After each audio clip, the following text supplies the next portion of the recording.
להיות חברתי ומדיני גמור. שנת הריבונות ביהודה ושומרון. Esto es Ben Ashugot, un podcast para leer entre líneas. Hola Mati, Johnny, ¿cómo va? ¿bien vos? Bien, bien, todo en orden. Acá, 14 de julio, grabando un nuevo capítulo. Decimos la fecha porque todo puede pasar, ¿viste? Entonces, Exactamente. nos cubrimos un poco. Bueno, bienvenidos a todos a este nuevo capítulo. Hoy vamos a estar hablando de un tema muy interesante, muy importante, que es lo que estamos viendo acá en Israel, que prácticamente qué es lo que está pasando tras 21 meses de guerra y qué significa esto que nosotros lo llamamos así, que es el momentum para el fin de la guerra. ¿Por qué digo el fin de la guerra? Que es lo que estamos discutiendo, el gobierno de Israel está discutiendo ahora con Hamas sobre un cese al fuego de 60 días, donde ahí en esos 60 días se discutiría el fin de la guerra, ¿no, Johnny? Claro. Ahora, hay que decir una cosa también, ¿no? Estas conversaciones de cese al fuego, evidentemente son conversaciones que no es la primera vez que sucede. Ahora, la idea de lo que vamos a hablar hoy, me parece, es tratar de explorar un poquito tanto la dimensión social en Israel como la política interna, la situación en el terreno. También hay un dilema que me parece que tenemos que hablar, que está enfrentando el país, que es cómo terminar la guerra y no comprometer la seguridad nacional, que creo que es producto, este dilema, así dicho, me parece es producto de lo que tenemos que en algún momento hablar, que es el trauma del 7 de octubre. Así es, así es. El trauma del 7 de octubre, que es el trauma de lo que sucedió, pero que vuelva a suceder, ¿no? Entonces está esta idea del gobierno de que si nosotros aceptamos el fin de la guerra, entonces jamás queda controlando en la Franja de Gaza y entonces no cumplimos con uno de los dos objetivos de la guerra y entonces la situación, volvemos al 6 de octubre, en el sentido de que jamás sigue controlando en la Franja de Gaza. Pero antes de analizar este dilema, que es el dilema que enfrenta el gobierno israelí, te propongo, Johnny, entender un poco qué es lo que está pasando en la sociedad israelí con esta guerra. Y en este sentido, empecemos por lo más palpable, si te parece, el cansancio en la sociedad israelí. Estamos hablando del cansancio en todos los sentidos, principalmente después también de la cruda guerra directa entre Israel e Irán, pero me refiero acá a los reservistas, en hebreo los miluim, que hay quienes llevan más de 200 días consecutivos en el ejército, algunos de ellos compañeros nuestros que ya recibieron órdenes para volver a entrar en la Franja de Gaza en agosto, en septiembre, algo que no tiene precedentes en la historia de Israel. Israel, que se caracteriza por guerras cortas y efectivas, por ejemplo, como vimos con Irán. Bueno, en este caso la guerra contra Hamas en la Franja de Gaza ya está en 21 meses. Y esto afecta a familias, a la economía y un poco también a la moral nacional, ¿no? Sí, y ese tema que vos traés está directamente relacionado con otro tema que es, bueno, ellos están sirviendo 200, 300 días seguidos en reserva, porque también el ejército necesita soldados, y esto hay que entenderlo. El ejército tiene un déficit de alrededor de 10.000 soldados. Y me parece Esto que, según el Ministerio de Defensa, ¿no? según el Ministerio de Defensa, son datos, diría, oficiales. Y me parece que esta realidad que vos traes, que trajo un cansancio, lo que hizo fue que muchos sectores de la sociedad empezaran a mirar de manera clara hacia aquellos que no están haciendo este esfuerzo durante más de 200 días, aquellos que no tuvieron que cerrar sus negocios, aquellos que no, que sí pueden ver a sus hijos todos los días, que es el sector ultraortodoxo. Y aquí hay que decir algo. Yo no creo que haya que tirar odio hacia cierto sector de la población, porque no lo creo. A lo sumo, la parte de la población no sé si es culpable, sino que los responsables son los políticos que hacen esto. Pero por otro lado, creo que esto trajo un gran dilema, que es qué va a pasar con los Haredim, qué va a pasar con estos ortodoxos que no prestan servicio en el ejército, que están luchando dentro de la coalición. Mientras hablamos, 14 de julio, 7:36 de la tarde, hay amenazas cruzadas de voy a dejar la coalición, vamos a ir a elecciones porque no me aprobás la ley, el gobierno diciendo, bueno, te vamos a aprobar una ley que vos quieras. Me parece que muchas de las cuestiones que estaban más calmas en la sociedad, esta guerra las empujó hacia arriba.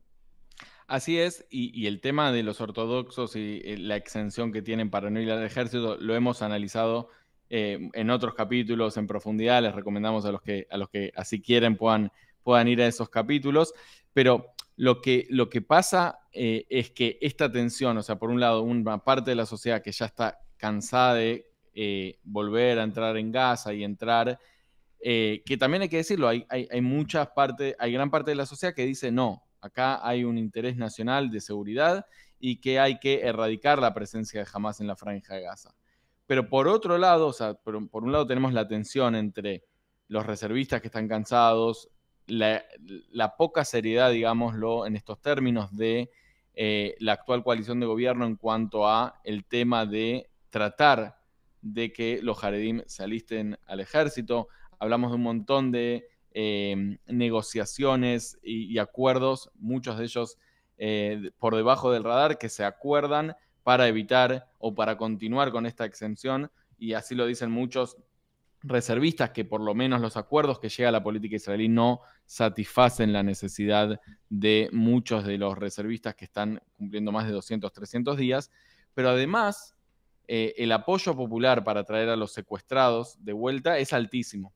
Según una encuesta del Canal 12, el 74% de la población de Israel estaría dispuesta a terminar la guerra recibiendo a todos los secuestrados a cambio. Y es Pero muy ahí, interesante, sí, Mati, eso, porque la encuesta dice eso y suma que dentro de ese 74, si solo se abstrae quiénes son, quiénes son votantes de la coalición, el resultado da 60%. O sea, más de la mitad de los votantes de la coalición que preguntó esta encuesta están de acuerdo con terminar la guerra si es necesario para traer a todos los secuestrados. sí, pero ahí, y esto lo decía Netanyahu, dice, pero fíjense cómo manipulan la encuesta, porque formulen la pregunta entera, dice Netanyahu, dice, pregúntenle a la gente si está dispuesto a que jamás siga gobernando.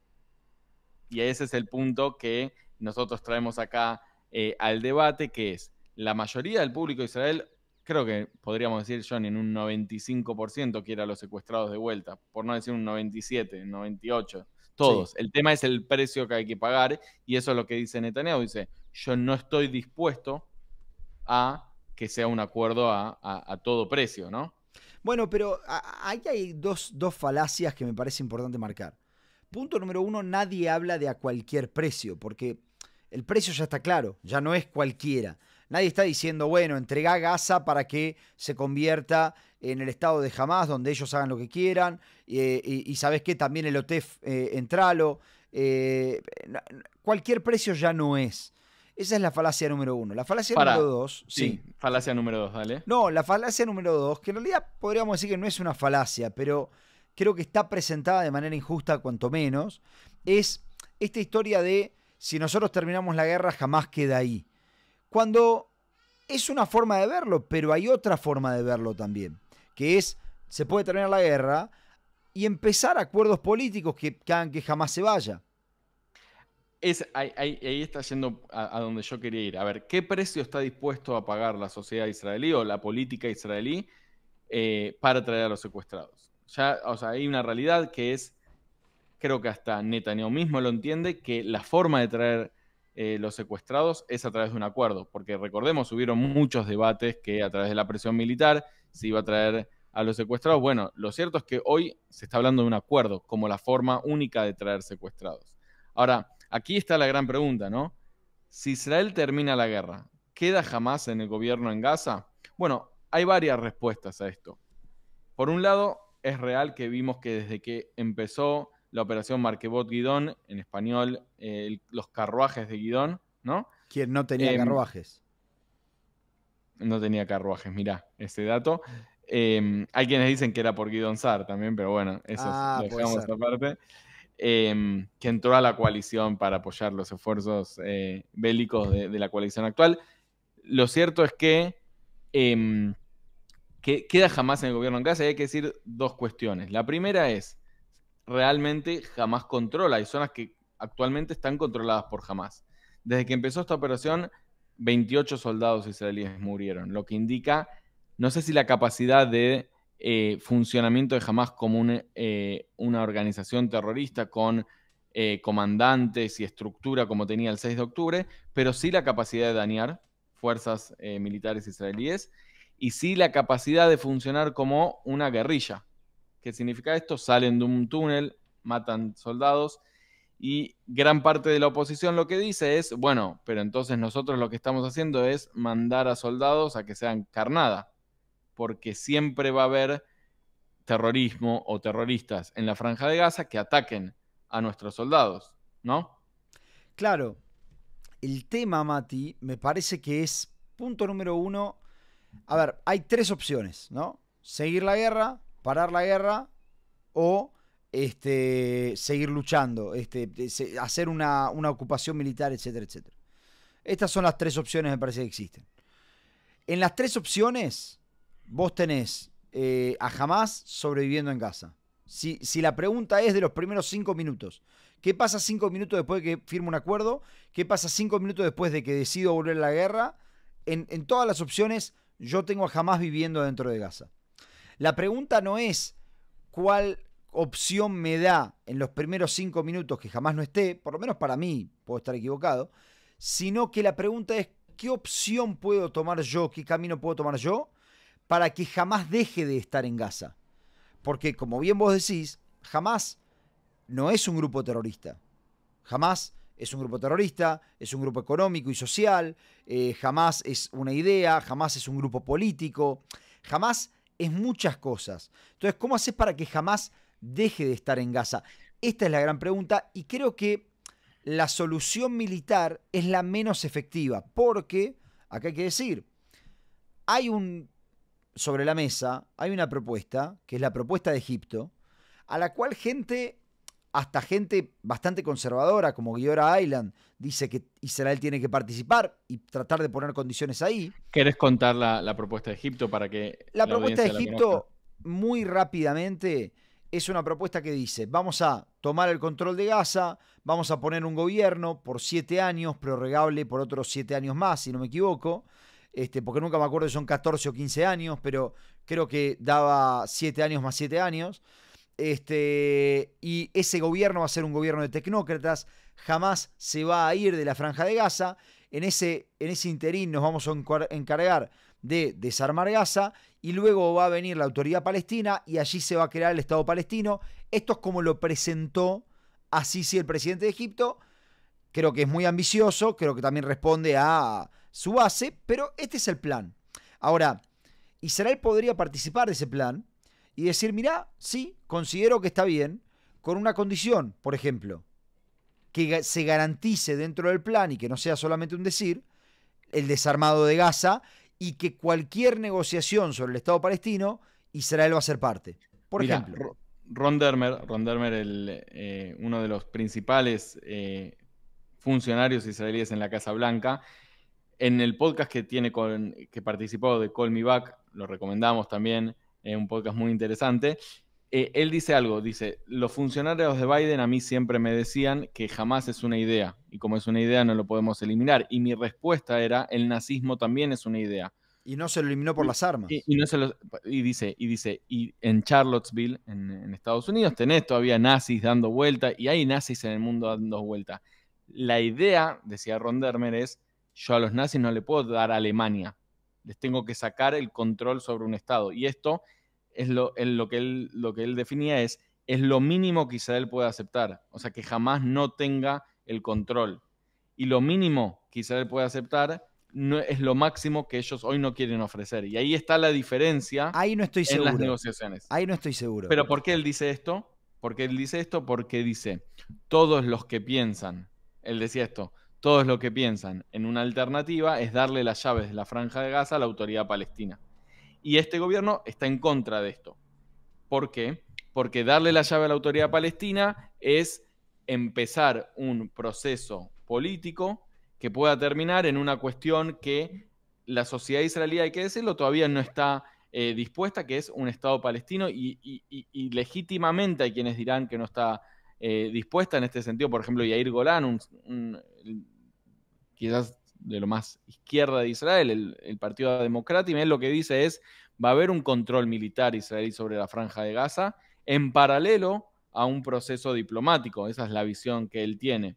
Ahora, la pregunta es, y esto lo hablamos muchas veces, ¿es solo a través de la fuerza militar que se puede eliminar a Hamás? Bueno, Egipto lo que está proponiendo es, bueno, esta es una propuesta diplomática. ¿Es esta propuesta viable? ¿No es viable? Y fíjate que Ron Dermer, por lo que contás recién, decide desentenderse de esta propuesta. Decide desentenderse de que existe una propuesta que no implica la autoridad palestina ahora. Ahora, hay que decir algo. Ideológicamente, este gobierno nunca va a creer que la creación de un Estado palestino puede ser algo bueno para el gobierno. Nunca lo va a hacer. Es por la razón que nosotros en este podcast contamos, decidieron financiar a Hamás también. Ellos creen... Sí, igual no creo que estemos allí, Johnny. Estamos todavía en plena guerra con Gaza. Hablar de un Estado palestino me parece muy lejano. Muy lejano. Pero por eso digo, Israel puede meterse a hablar, pero una cosa es que vos me digas, el Estado palestino es un extremo, y lo tomo. Otra cosa es que vos me digas que jamás se quede es un extremo, y es cierto. Pero en el medio está la propuesta egipcia, que habla de 15 años hasta que se tome una decisión realmente mediní, una decisión política real. Entonces, cuando Ron Dermer habla de las opciones sobre la mesa y decide desentenderse de la propuesta egipcia, me parece que está indicando algo. Y es inentendible realmente, porque el gobierno dice, si Hamás dice que ellos bajan las armas, nosotros hacemos el acuerdo mañana. Mirá, Hamás no te dice que baja las armas, es cierto. Y muy probablemente... Y nunca lo hará porque es parte de su ideología. Porque es una organización terrorista. Entonces, si Hamás te dice, estoy dispuesto a participar del plan egipcio, me parece que es suficiente para poder avanzar. Cuando el gobierno dice que la única opción es que Hamás se quede, está mintiendo y no está reconociendo que la razón por la cual Israel tampoco puede acceder a un acuerdo es otra, que es que tiene otras intenciones. A ver, en ese sentido yo difiero de lo que vos decís, en el sentido de que yo no puedo tomar como válida las posturas de Hamás, porque es muy difícil confiar. Yo no confío en Hamás. Yo no confío en Hamás. Yo confío en Egipto y en los Emiratos Árabes, porque Hamás es la hermandad musulmana. La hermandad musulmana son los enemigos naturales de Egipto. De hecho, son los que amenazan la estabilidad del gobierno. Ahora, te voy a decir algo. Yo tuve esta conversación con un amigo mío, un embajador latinoamericano, y él me decía, pero te hago una sola pregunta, me decía. ¿Y si mañana cae el gobierno de Egipto? Tiene razón. ¿Qué son los garantes? Es un problema. Bueno, miles de escenarios pueden pasar, y cuando vos decís, y ya estás empezando a hacer un poco de zoom out, ¿no, Johnny? Vos me decís, si cae el gobierno de Egipto, me parece importantísimo entender también este debate que estamos teniendo sobre Gaza y la fuerza militar y qué pasa si Hamás va a seguir controlando o no en el escenario geopolítico actual. En paralelo a todo lo que estamos hablando, el escenario en Medio Oriente cambió radicalmente. Israel logró en gran medida desmantelar este eje iraní con los proxies iraníes en la región, debilitando a los principales adversarios regionales. Volvamos un poco en lo que pasó en los últimos meses. Hezbollah ya no es lo que era. Hay informes que el ejército del Líbano está intentando desarmar a Hezbollah. Lo tomo con pinzas, pero esto está sucediendo. Irán recibió un golpe muy fuerte. Tuvimos ya el debate de cuánto fue dañado el programa nuclear iraní o no, pero lo cierto es que el golpe que recibió Irán fue muy, muy fuerte. Y creo que esto abre una ventana política para pensar en el fin de la guerra en Gaza, y creo que también lo entiende en este sentido Netanyahu también. O sea, hoy, por lo menos actualmente, Netanyahu está admitiendo que en estos 60 días de cese al fuego se podría empezar a hablar de las condiciones para terminar la guerra. ¿Y por qué digo que hay que entender esta postura de Netanyahu en un contexto regional? Porque el eje iraní creado para llevar a una guerra de desgaste a Israel en 7 frentes prácticamente está desarmado, y la paradoja es que el grupo más pequeño es el que más obstáculo le presenta hoy a Israel por varias razones. La principal, podríamos decir, el hecho de los secuestrados y la importancia que le da Israel a resolver esta cuestión de los secuestrados. Sí, hay algo muy interesante. Cada vez que hubo un momentum real, y esto lo sabemos también por el artículo que se publicó en el New York Times, para terminar la guerra, para hacer un acuerdo de cese al fuego de larga duración, fue después de los ataques iraníes. Lo cual es muy interesante. Y yo tengo una teoría de por qué. Y esta teoría la baso en... Hay un libro de Bob Woodward, que es el periodista que develó todo el tema del Watergate en Estados Unidos. Excelente periodista, que escribió un libro que se llama War, Guerra. La mitad del libro está dedicada a la guerra Ucrania-Rusia, la otra mitad a la guerra Israel-Gaza. Y es muy interesante porque habla de lo que pasó dentro de la administración americana. Y cuenta que luego del 14 de abril, el 14 de abril Irán ataca por primera vez a Israel. Lamentablemente hoy, primera vez, pareciera ser como pasó. Sí. Claro, pero bueno, tanta agua bajo el puente. Pero cuando Irán ataca por primera vez a Israel, Mohammed bin Salman lo llama a Blinken y le dice, Mohammed bin Salman, explica quién es el príncipe de Arabia Saudita. El heredero del trono de Arabia Saudita es el príncipe, pero la palabra heredero del trono, ¿por qué es más importante? Porque muestra que él va a ser el líder de Arabia Saudita. Y él está empujando hace mucho tiempo para tener una Arabia Saudita reformada. ¿Por qué? Porque él entiende, lo digo muy rápido, pero él entiende que Arabia Saudita tiene los recursos, pero cree que si él no entiende que a la gente se le tiene que dar un nivel de vida distinto que el nivel de vida típico de monarquía árabe y pueblo sin derechos, y con esto no estoy diciendo que es la Quinta República Francesa, pero él entiende que le tiene que dar algo a la gente. Este dato que estoy dando es muy importante, porque en esta modernización y en este escuchar a la gente, él lo dijo en una entrevista de Atlantic. A mí personalmente no me importa la historia del Estado palestino, pero a la gente que está en mi reino le importa. La opinión pública, sí. Claro. Y creo que la opinión pública juega también un rol muy importante en lo que son los acuerdos de Abraham, Egipto, Siria. Exacto. O sea, con Egipto vos tenés paz, pero los egipcios no necesariamente se llevan bien con los israelíes, tampoco los jordanos. Pero ahí es casi que distinto, diría, porque hay un acuerdo de paces. Acá, por ejemplo, los acuerdos de Abraham, fíjate cómo los estados salieron a criticar a Israel constantemente, aunque sea por la galería, pero salieron a criticar a Israel constantemente en Gaza. ¿Por qué? Pero no cancelaron el acuerdo. Exacto, porque tienen una presión pública. Entonces él dice lo mismo, él dice, yo necesito que se termine la guerra de Gaza, porque yo no puedo soñar con ningún tipo de acuerdo con Israel. Pero a mí me sirve acordar con Israel, porque hago negocios con Estados Unidos, porque me defiendo de Irán, etcétera, etcétera.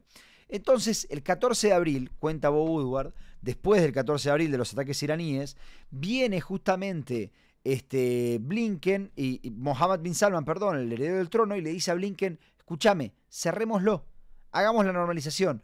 ¿Por qué? Porque vio lo bien que funcionó la coalición internacional. Ahí te freno porque a mí me parece algo muy importante para explicarle también a la audiencia, o por lo menos como yo lo veo.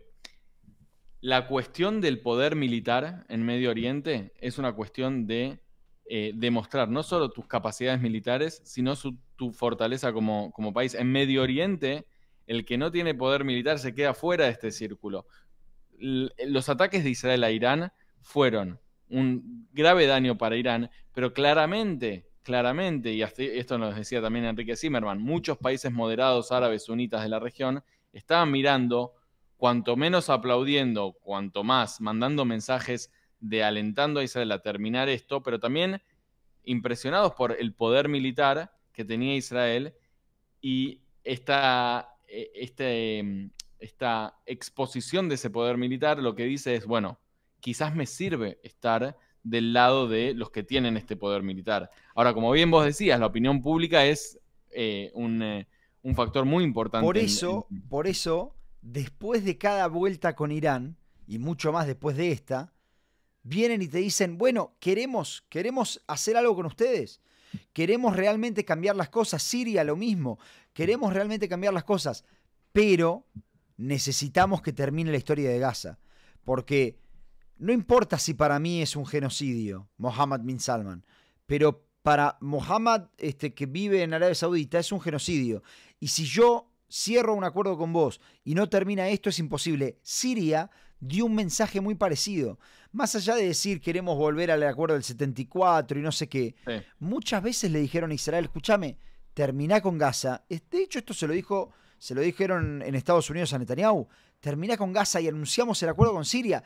Es un golazo. El problema es que acá es donde se da lo mismo que se dio en abril, lo mismo que se dio en octubre y lo mismo que se está dando ahora, que es, hay un empuje del mundo para que termine la guerra en Gaza.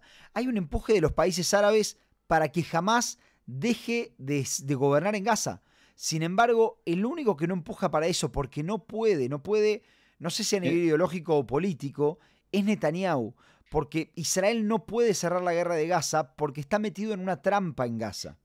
Déjame desmenuzar un poco lo que vos estás diciendo. El mundo quiere terminar la guerra en Gaza por sus razones, que para mí son las razones de la legitimidad internacional de Israel, las imágenes que salen de Gaza y todas las cuestiones que vimos de toda la crítica que recibe Israel. O sea, Y el te mundo pone como occidental, zanahoria acuerdos con Siria, con Arabia Saudita, acuerdos regionales, Líbano. el mundo árabe, cuando vos decís el mundo árabe, digo el mundo árabe me refiero a Arabia Saudita, Siria. No sé si está tan preocupada por esas imágenes que salen de Gaza, sino más por la opinión pública interna que no me va a permitir avanzar con Israel. La zanahoria del mundo árabe son los acuerdos tecnológicos, los acuerdos militares que económicos que esperan con Israel, que para mí están en stand-by, pero esos van a suceder. Pero volvemos al punto donde empezamos. Todo empieza y todo terminaría, parecería ser, en la Franja de Gaza, donde Israel parece ser que está estancado en una situación muy compleja, donde en la práctica no quiere que jamás quede en el territorio de la Franja de Gaza, porque eso representa una amenaza para Israel, pero la oposición y el gobierno están muy divididos en cómo hacer que jamás no quede en el gobierno. Hablamos acá de la propuesta de Egipto, la vía diplomática o la vía militar. Y el gobierno mismo tiene muchas divisiones entre ellos. Fíjate, si querés contemos un ratito, Mati, qué es este proyecto de la ciudad humanitaria. Así es, y acá bajamos, si hicimos el zoom out para todo Medio Oriente, bajamos un poco a lo que está pasando en la Franja de Gaza, que es que en el terreno hay una iniciativa israelí para crear una zona humanitaria entre Rafiah y el Tzir Morag. Rafiah es la frontera sur de la Franja de Gaza con Egipto, y el Tzir Morag es un eje que está entre Rafiah y la ciudad de Han Yunes. ¿Y por qué es importante esto? Porque para Israel zona humanitaria, que es un espacio donde los palestinos podrían vivir, lo cito, fuera de la zona de guerra. ¿Por qué es importante esto? Es porque por Rafiah, por la frontera con Egipto, Israel cree que sería la mayor ingreso de armas de manera clandestina hacia Hamas, y sobre Morag, ahí crearían esta zona humanitaria que evitaría dos cuestiones: el traspaso clandestino de armas a Hamas, según el gobierno de Israel, y por otro lado, evitaría que la población palestina esté expuesta a la ayuda humanitaria que eventualmente en este cese al fuego para traer a los secuestrados entraría Hamas. Bueno, que Hamas podría utilizar esa ayuda humanitaria para seguir influenciando a la población palestina. Y como tercer punto, y que creo que esta es el argumento del gobierno, es: a Hamas le va a doler perder terreno de la Franja de Gaza. Que ese es el punto que gran parte de esta coalición de gobierno entiende como importante. Es decir, sacarles terrenos a Hamas es lo que va a hacer que ellos cedan. Si no lo hizo la presión militar, si no lo hizo la cantidad de sufrimiento del pueblo palestino, bueno, el terreno es lo que le importa. Claro, el problema de las ciudades humanitarias, o sea, entiendo lo que vos presentás, que son las versiones del gobierno, pero hay que entender algo. O sea, estamos hablando de un campo masivo para algo así como 700.000 personas, donde Israel va a permitir que la gente entre después de una especie de chequeo. Entre paréntesis, ese chequeo lo hace el ejército de Israel, lo cual expone al ejército de Israel. Entonces, a los soldados. A los soldados, exactamente. Por lo tanto, estamos hablando de otra batalla. Si en el norte de la Franja de Gaza, que está casi que limpio, vimos algo así como 9 muertos en una semana, 7 muertos en realidad, 2 se suicidaron, 7 muertos en una semana. Sí. Entonces me parece que estamos viendo a qué peligro están expuestos los soldados. Ahora, una vez que la gente entra luego de haber sido chequeada, no puede salir, así lo dice el proyecto, no tiene permitido salir a menos que salga a un tercer país. Por lo tanto, la creación de estos campos masivos que está tratando de crear Israel dentro de Rafah, estos campos humanitarios, esta ciudad humanitaria, en efecto lo que está generando es, punto número 1, una imposibilidad de hacerlo desde el punto de vista internacional, del derecho internacional. Es un traslado forzoso de personas, es un crimen de guerra e Israel no lo puede hacer. Punto número 2. O lo puede hacer bajo la potencial acusación de estas cuestiones que no son menores. Sí, pero hasta el ejército se está oponiendo a esto. Ese era el punto que quería hablar yo también. El ejército se opone a esto por 2 cuestiones. Una es, nuestros soldados son los que van a tener que controlar ahí el ingreso de palestinos, y por otro lado es esta cuestión de vas a tener que controlar una zona humanitaria y ser el encargado de repartir la asistencia humanitaria, de proteger a la población civil, de organizar la vida. Claro, y acá hay que recordar algo. Repartir la asistencia humanitaria es algo a lo que el ejército se opone. Y por otro lado, vos podrías decir, bueno, que no lo haga el ejército, que lo haga GHF.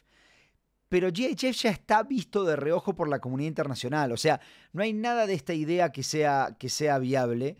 Y es muy interesante porque, por un lado, Itamar Eichner, un analista del diario Idiota Geronot, él escribe hoy de sus fuentes del establishment de seguridad, que todos le dicen, también del escalafón político, le dicen, mirá, esto no es viable, no va a pasar, no te preocupes porque no va a pasar. Entonces la pregunta es, ¿para qué se propone? Ahí te quiero decir algo. Un punto puede ser que Israel quizás lo propone esto como una parte de las negociaciones con Hamás para que ellos sientan más presión en esto de las negociaciones y que flexibilicen la posición, ya sea entregando más secuestrados o cediendo en hasta dónde las tropas israelíes se tendrían que retirar en el futuro acuerdo. Esta es una de las posiciones que también son válidas. Estamos en una negociación. Del otro lado podemos decir que ¿por qué jamás se entregaría esto? ¿Por qué pensamos que una organización terrorista no se inmola ante la presión militar en lugar de entregarse? Esto es lo que yo todavía no entiendo. Si es una organización terrorista, entonces van a decir, bueno, vamos a armar esto. Ármenlo. Vamos a ir a atacarlos todos los días, vamos a matar un soldado por día. No veo por qué. Johnny, algo que es peor, que es la estrategia que vimos que utiliza Hamás mucho, es con mucha frecuencia, es con que salga un solo misil o un solo ataque fuerte de esta zona humanitaria hacia Israel, Israel se va a ver obligado a responder y ahí no hay a dónde evacuar a esa población. Entonces, las consecuencias pueden ser mucho más graves. Sí, y aparte coincido y quiero sumar una cosa más. Que Israel proponga esto pone la presión sobre Israel, no sobre Hamás, desde el punto de vista internacional. Que la gente le diga, muchachos, ¿enloquecieron? ¿Cómo piensan que pueden hacer esto y que está bien? Israel es un Estado democrático, es un Estado respetado en Occidente. Israel no puede andar haciendo estas cosas. Ahora, bueno, sí. No, quiero marcar una cosa. Que el ejército se esté oponiendo por decir que es un traslado forzoso de personas, o sea, por decir que es un crimen de guerra, creo que es suficiente para decir la idea no va a ningún lado. Sin embargo, ¿por qué la escuchamos? Y acá es que creo que lo conecto con el último momentum que hubo, que fue cuando Trump dijo, vamos a comprar Gaza. Creo que lo escuchamos porque Netanyahu necesita venderle una especie de fantasía de ocupación de Gaza a los sectores que lo reclaman de su gobierno, que yo creo que él no lo quiere, pero Smotrich y Ben-Gvir lo reclaman. Y el problema que vos tenés es que vos lo podés vender, pero cuando vos vendés esta fantasía hay alguien que la compra, y yo no sé cómo lo bajás de eso. Entiendo lo que vos decís, es decir, vos estás fomentando una idea que quizás no lo vayas a poder hacer y que genere una decepción. Ahora, fíjate lo interesante que creo que es que lo que estamos hablando acá es que Israel está hablando en 2 lenguajes a la vez. Uno es el lenguaje de Medio Oriente, con Hamás y en la negociación, y te voy a sacar terreno y todas estas cuestiones, y otro es el lenguaje que Israel, como Estado de Derecho, tiene que hablar frente a la comunidad internacional, y la tensión que esta genera es una tensión intrínseca a un Estado de Derecho con estándares occidentales miembro de la comunidad internacional, peleando una guerra salvaje en Medio Oriente que tiene sus propias reglas, la regla de la coerción, la disuasión, el te quito terreno. Esas reglas con Egipto no funcionaron y tenemos un acuerdo de paz que funciona perfecto. Con Jordania no funcionaron y tenemos un acuerdo de paz que hasta nos salvaron las papas el 14 de abril cuando nos atacó Irán. Así es, a ver, a lo que yo quiero llegar es que esta tensión, toda vez que está una guerra, es mucho más alta, pero que a final de cuentas es que las guerras suelen terminar y ahí empieza un proceso diplomático. Y en este sentido, Johnny, el conflicto, la guerra en Gaza lleva 21 meses, ya estamos por entrar al mes número 22, y sigue planteando todos estos dilemas que no tienen respuestas fáciles, no tienen ninguna respuesta fáciles. Nosotros en esto hemos hablado varias veces sobre la presión militar, la vía diplomática.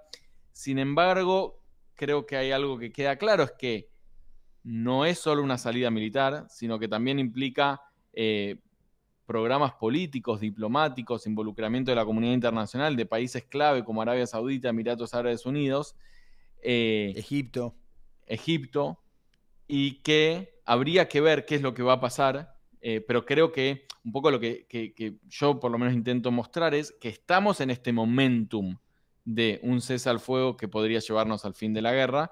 Hay que ver si este momentum es aprovechado y si es aprovechado para vender una fantasía o para implementar un proyecto político que no termine, o sea, que no termine las hostilidades, porque al día cero, coincido con vos, va a seguir habiendo terrorismo de Hamás, pero que empiece un proceso de desradicalización de la población palestina en la Franja de Gaza y que ofrezca un futuro viable tanto para los gazatíes en la Franja de Gaza como para los israelíes dentro de Israel o en la zona de aledaña a la Franja de Gaza, que puedan volver. Sí, creo que coincido con todo lo que decís, pero creo que acá estamos en la misma pregunta que estamos hace mucho tiempo. Israel consiguió logros militares, logros tácticos. La pregunta es cómo los convierte en logros estratégicos. Siempre va a haber uno más para eliminar. Muchas veces me dicen a mí, por ejemplo, cosas como, por ejemplo, que si hubiéramos terminado la guerra en mayo no hubiéramos eliminado a tal y tal. Es cierto, si hubiéramos terminado la guerra en mayo, seguiría vivo Nasrallah, seguiría vivo Sinwar, seguiría vivo Haniyeh, seguiría vivo Mohammad Def, pero quizás tendrías más secuestrados también. No, y tendría, es verdad, más secuestrados es lo más importante, pero tendrías a Arabia Saudita de tu lado. O sea, también para combatir con todo eso tendrías otra red. También puede ser que el gobierno del Líbano y que Siria hayan tenido otro tipo de reacción una vez que Israel y Arabia Saudita hayan estado juntos. Lo que quiero decir es, la pregunta al final, por lo menos para mí, es ¿cuándo Israel va a poder capitalizar los logros? Y creo que no lo hace simplemente porque no lo puede hacer por cuestiones políticas. Pero creo que todos saben que Gaza no es importante, que Rafah no es más importante que Riad, y compararlos es una locura. Así es, nosotros hemos hablado mucho de este Medio Oriente y si hay algo que nos demostró los últimos meses, por lo menos como yo lo veo, es que no hay una sola opción correcta, son todos caminos viables, que es contrafáctico. ¿A dónde nos hubiera llegado? Sí, es contrafáctico, nunca lo sabremos. Pero lo que sí estamos intentando en estos diálogos que tenemos nosotros es intentar abrir la cabeza, mostrar cuáles son las opciones que están sobre el terreno, cuáles son los debates y por qué este tema es tan complejo y por qué es tan difícil de solucionarlo. Así que intentamos contar, ¿no? ¿Qué pasa tras 22 meses de guerra? ¿Por qué estamos en este momentum para terminar la guerra? Y probablemente nos encontremos en un próximo capítulo. Esperemos que con noticias alentadoras sobre los secuestrados volviendo a Israel, ¿no, Johnny? Esperemos que el próximo capítulo sea por regresos de secuestrados, por el final de la guerra, que ya es necesario que sea. Te mando un abrazo, Johnny, cuídate. Otro para vos, Mati, chao. Hasta luego.